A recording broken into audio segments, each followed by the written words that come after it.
The phone rang at 2 in the morning. I stared at the screen, my mother's name glowing in the darkness of my studio apartment. She did not ask how I was doing. She did not ask about my life. Her voice cut straight through the silence with 3 words that had become all too familiar. We need money. The electric bill was due. $350.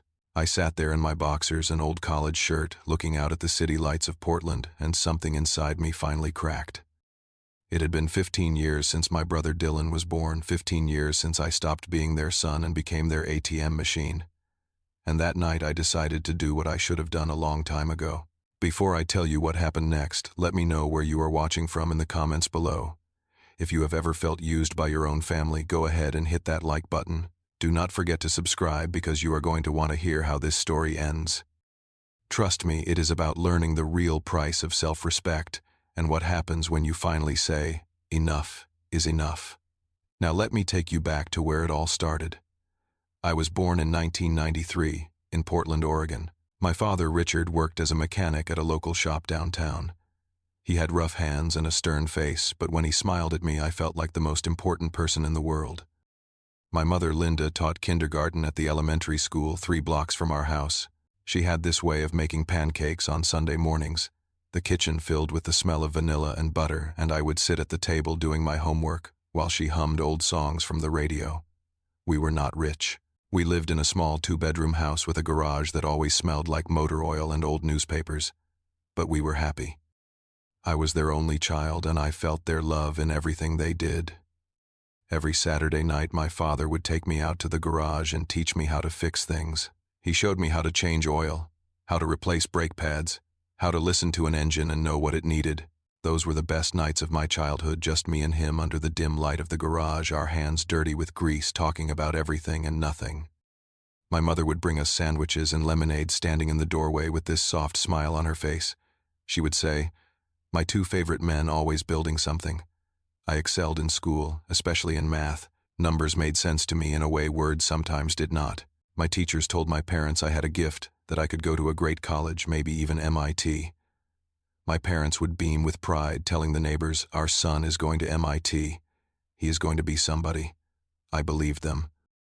I worked hard, stayed up late studying, joined the math club, won competitions. I had a future mapped out in my mind, and my parents were right there with me, cheering me on every step of the way. That was my life until I turned 13. It was March of 2006 when my mother sat me down at the kitchen table and told me she was pregnant. She was 42 years old. The doctors had said it was unlikely she could have more children after me, but here we were. I remember feeling excited. I was going to be a big brother. I imagined teaching my little sibling how to ride a bike, how to throw a baseball, all the things my father had taught me. Dylan was born in March of 2008. He was small and loud with a tuft of dark hair and eyes that seemed to take in everything. For the first few months, things were normal. My mother was tired, my father was stressed about money, but we were still a family. Then slowly, things started to change in ways I did not notice at first.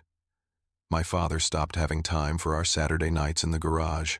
He was always too tired, always needing to help with Dylan. My mother stopped making pancakes on Sunday mornings. She would sleep in exhausted from night feedings. My room, which had been mine for 13 years, suddenly became too big. They needed the space for Dylan. I was moved to the attic, a cramped space with slanted ceilings and a window that looked out at the neighbor's fence. "You are older now," my mother said, as I carried my boxes up the narrow stairs. "You need to make room for your brother. He is just a baby. You understand, right?" I said I understood. I tried to understand, but something felt wrong. Something felt like I was being erased one small piece at a time. The day I graduated from high school, my parents arrived late.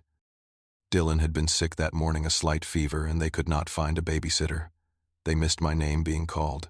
They missed me walking across the stage. When they finally showed up, my mother was frazzled, my father was irritated, and Dylan was crying in his stroller.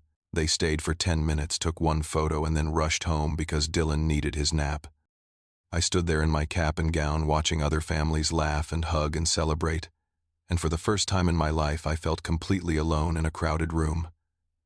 I had dreamed of going to MIT. I had the grades, I had the acceptance letter, but when it came time to talk about money, my father sat me down and said, "Son, we cannot afford it. The economy is tough, and with Dylan we need to be smart about money. Portland State is a good school. You can live at home, save money, and still get a good education. I wanted to argue. I wanted to scream, but I looked at my father's tired eyes and my mother holding Dylan in the next room, and I swallowed my disappointment like bitter medicine.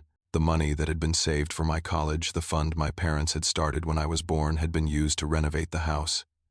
They expanded Dylan's room, added a playroom, bought new furniture. When I asked about it, my mother said, "We needed to make the house work for all of us. You will understand when you are older." I enrolled at Portland State University and majored in accounting. It was practical, stable, boring. I worked 3 jobs to pay for my classes and books. I served coffee at a shop near campus from 5 in the morning until noon. I tutored high school kids in math in the afternoons. I delivered food at night, driving my old beat-up Honda through the rain, dropping off Thai food and pizza to people who tipped $2 and did not say thank you. I barely slept. I barely ate, but I made it work because that is what I did. I made things work. When I came home on weekends, my parents barely looked up. They were always focused on Dylan. Dylan said his first word. Dylan learned to ride a bike. Dylan got picked for the soccer team. I would try to share something about school, about getting an A on a difficult exam, and my mother would smile absently and say, "That is great, honey. Oh, did I tell you Dylan won the spelling bee at school?" I stopped trying to share. I stopped coming home as often. I felt like a ghost in my own family, invisible unless they needed something. And soon enough, they did need something. They needed my money. I graduated from Portland State when I was 22. I had worked so hard, juggled so much, and somehow I had made it. I got a job at Ernst & Young, a big accounting firm downtown. My starting salary was $4,500 a month. It felt like a fortune after years of scraping by. I rented a small studio apartment in southeast Portland, nothing fancy, just a room with a kitchenette and a bathroom, but it was mine. For the first time in years, I felt like I could breathe. 1 month after I moved out, my mother called. "Evan, honey, how are you settling in?" She sounded sweet, concerned, like the mother I remembered from my childhood. We talked for a few minutes about my job, my apartment. Then her voice shifted. "Honey, I need to ask you something. The electric bill this month is really high, $300. Your father and I are struggling a bit. Do you think you could help us out? Just this once. Just this once." Those 3 words should have been a warning. I thought about saying no. I thought about my own bills, my own budget. But they were my parents. They had raised me. They had fed me and housed me for 18 years. $300 seemed like a small price to pay for all of that. So I said yes. I transferred the money that afternoon. The next month it was the water bill, $150. The month after that, my father's car needed repairs, $500. Then it was Dylan's birthday, and they wanted to get him something special, a new gaming computer. Could I chip in? $300. Every month there was something. Every month my mother would call with that same sweet voice, that same request. "Just this once, honey. We are really struggling." I started keeping track. $600 1 month, $900 the next. Some months it was less, some months it was more. Over the course of a year, I sent home nearly $10,000. I did the math late one night, sitting at my tiny kitchen table with my laptop and a calculator. In 7 years, I had sent them close to $80,000. $80,000. That was more than enough to have paid for MIT. That was more than enough to have given me the future I had dreamed of. But it was not for me. It was never for me. It was for Dylan. Dylan was 17 when I started to really see what was happening. He had dropped out of high school in his junior year. Not because he was struggling, but because he was bored. He wanted to pursue his dream of becoming a gaming streamer. He spent his days sleeping until noon, and his nights playing video games in his room, yelling into a microphone at people across the internet. He did not have a job. He did not contribute to the household. He did not even do chores. When I asked my mother about it, she smiled and said, "Dylan is still young. He needs time to find his passion. Not everyone is good at school like you were, Evan. We have to support him in his own way." My father said he is figuring things out. You cannot rush these things. They bought him a $7,000 gaming computer, top of the line with LED lights and 3 monitors. When I asked where they got the money, my mother looked at me like I had said something offensive. "We saved up," she said. But I knew they had not saved anything. They could not even pay their electric bill without calling me. Thanksgiving of that year, I drove home with a bottle of wine and a pumpkin pie I had bought from the bakery near my apartment. I knocked on the door and my father let me in with a grunt. The house smelled like turkey and stuffing. My mother was in the kitchen looking stressed. Dylan was nowhere to be seen. We sat down to eat, just the three of us. I asked where Dylan was. My mother sighed. He is upstairs. He played games all night and he is exhausted. I'm going to bring him a plate later. She said it like it was normal, like it was perfectly acceptable for a 17-year-old to skip Thanksgiving dinner because he was tired from playing video games. I sat there, cutting my turkey into small pieces, and my father asked, "How is work?" I told him it was good. He nodded. Then he said, "Do you think you could send us 1,000 this month? We need to fix the heater before winter really hits." That was it. That was the only thing he wanted to know. Not how I was doing, not if I was happy, not if I had friends or hobbies or dreams, just if I could send money. I finished my meal in silence, helped my mother clean up, and drove back to my apartment.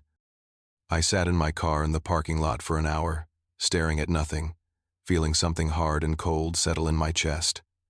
When I was 29, I met Emma. She was a software engineer at a company that shared office space with my firm. We met in the elevator one morning.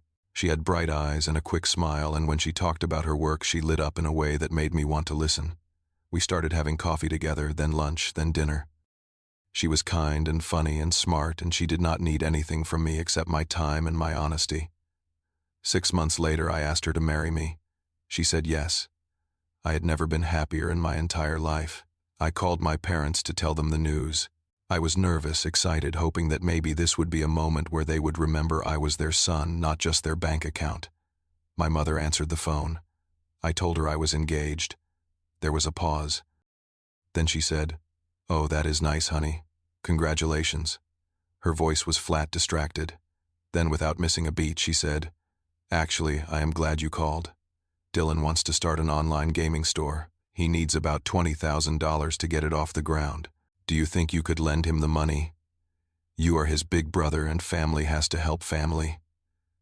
I felt like I had been punched in the stomach. I could not breathe.